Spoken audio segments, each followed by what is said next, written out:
What is up, everybody? Aaron GTV back here again for another video, and today we're going to be talking about something that I really enjoy, and that's sneaker collecting. Today I'm going to be giving you guys the top 5 things you should consider before buying sneakers. Now, if you don't follow me on social media, you don't know that I'm a huge sneakerhead. I never really talk about it here on YouTube. I don't really know why I haven't talked about it, but it's a really big part of my life. I do enjoy collecting sneakers. I wear my shoes, I buy my shoes to wear. I never keep dead stock shoes. Dead stock means, never wearing your shoes. I always wear my shoes. So today I'm going to give you guys a top 5 of things to consider before buying sneakers. Number 1, the price.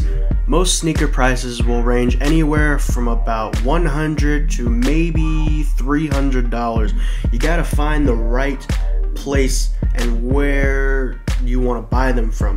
It kind of depends where you buy them from too. If you're buying them from like a Foot Locker or a Champs, you might get them for retail, but if you're buying them from a consignment shop, you might buy them for a little bit under retail, over retail. It all depends on where you find them, but the price is probably the most important thing you have to consider when buying sneakers. You don't want to pay a price that you're not comfortable paying.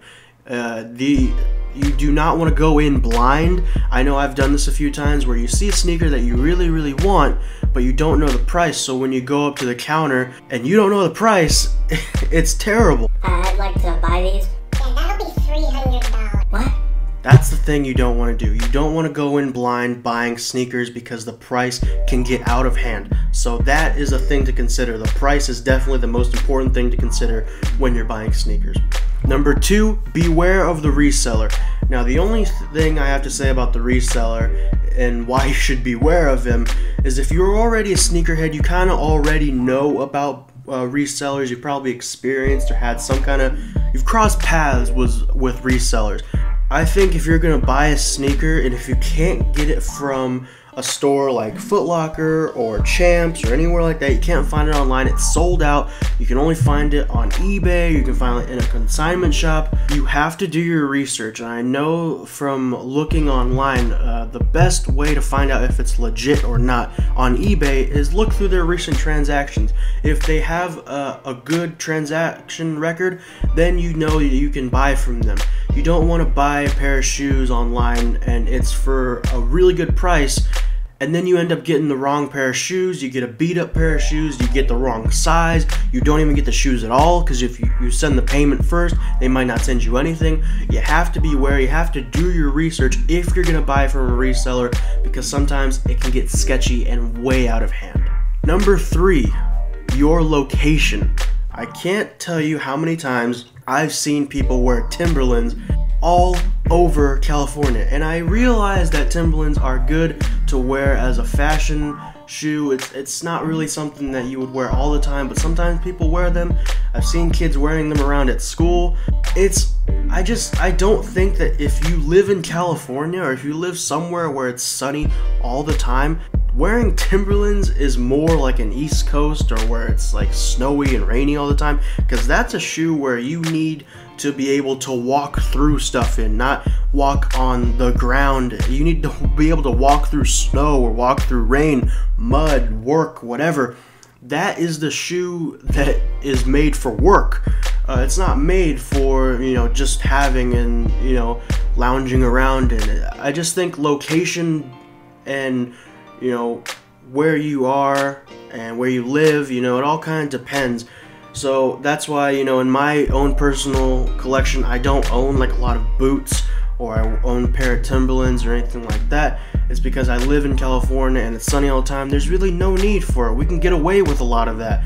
We don't have to buy the big high top boots because it's gonna snow here. But if it is gonna snow where you live, if you live on the East Coast, you live maybe in the middle, Midwest, maybe buy a pair of boots. It all depends on where you live. I'm not saying that you have to take that advice. You can buy Timberlands if you want, if you live in California, or you can wherever you live. You can buy them if you want. I'm just saying that location, it really does matter where you live and what kind of shoes you're gonna buy. It really affects how I buy shoes. Number 4, will you wear the shoe? This question comes up every time I buy shoes. Will I wear the shoe? Maybe, maybe not. Am I gonna wear this with multiple outfits? Am I gonna wear this one time? Can I wear this every day? Is it gonna be a good buy, and will I get my most use out of it? I ask myself so many questions before I buy. You have to know whether or not you're gonna buy, when you buy the shoe, are you gonna wear it? You need to know that before you head up to the register and purchase the shoe, because if you just buy a shoe and don't even think about it, then what? You may not even wear the shoe, and if you don't wear the shoe, then now you're dead stocking, and there is so many things wrong with keeping your shoes dead stock. And number 5, do you even like the shoe? I mean, I know there's times when a shoe has been so hyped up. It's been so hyped up. I can give you a recent example. The shattered backboards, the orange and black and white Jordan 1s. I thought I liked that shoe because it was so hyped up. They had the video behind it, you know, the shattered backboards. I was so hyped up to maybe buy that shoe. When I saw it, I was like, okay, I can see myself wearing this, and then I thought more about it. I do not like that shoe. The color orange will not go with a lot of what I have in my wardrobe. I know this for a fact because orange does not play a big factor in my wardrobe. I was gonna buy a shoe that I potentially could not have worn. I am so happy that I thought about it and didn't buy it because I didn't even like the shoe. I don't like it when sneakerheads and sneaker collectors, they see shoes and they just buy them. They just buy them. Why? Because they can. Or because everybody else has them. They won't even wear them. They don't even like them. They just buy on impulse and buy and spend recklessly. I can't stand sneakerheads like that or sneaker collectors like that.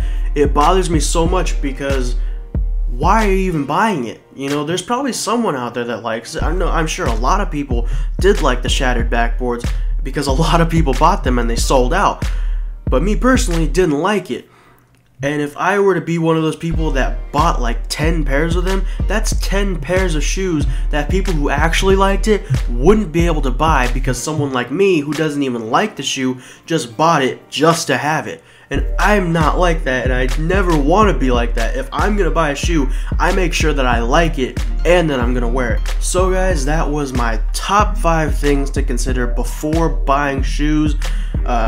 You guys don't have to take my advice. You can do whatever you want. It's just in my own opinion of buying sneakers and, you know, purchasing shoes. That is what those are the things that I consider before buying shoes. I always do my research. You know, if I can't find a shoe, I'm always looking. But those are the things I consider. I just thought that I'd bring that to you as my first kind of sneakerhead video.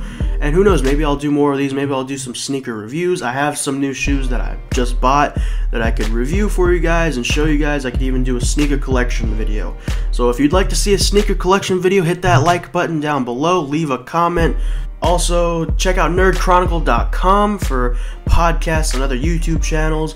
And make sure you like the video, subscribe if you're new, and until next time, I will see you guys in the next video.